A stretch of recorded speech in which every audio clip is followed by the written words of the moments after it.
Assalamualaikum warahmatullahi wabarakatuh.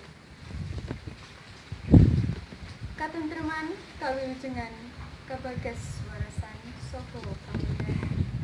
Mugi kajiwa kasarira kula panjenengan sedaya waradi sagung jumargi.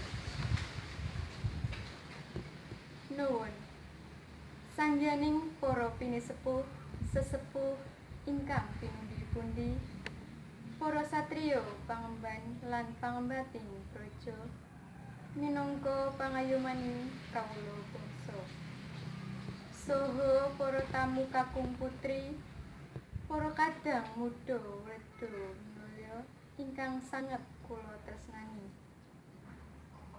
Monggo sami muji syukur wonten ngarsanipun Allah Subhanahu wa taala ingkang maha mirah lan asih, ingkang tansah paring pinten-pinten kanikmatan, kabahagyan saha kamulyaan katitik ing siang menika kula panjenengan sedaya saged makempal ing dalem ngriki boten wonten alangan setunggal menapa. Nuwun sangyaning para tamu kakung putri ingkang winantuk ing pakurmatan, kula minangka pambiwara badhe nglantaraken titilaksana upacara ngunduh mantu nun inggih Nimas Ayu Rarasati putra putrinipun Bapak Ibu Slamet lan Bagus Krisna putra kakungipun Bapak Ibu Sucipto ingkang pidalem ing Gunung Pati. Dene rantaman adicara ngunduh mantu ing siang menika inggih menika sepisan pambuka kaping kalih pasrah pengantin sakrimbit saking kaluwarga putri ingkang dipunsuli dening Ibu Sunarti. Kaping tigonipun panampi pengantin sakalian saking kaluwarga kakung ingkang dipunsuli dening Ibu Tarsina. Kaping sekawan wisudan talikrama ngunjuk toya wening setiaan nyangsangaken melati rinonce gantos duwung.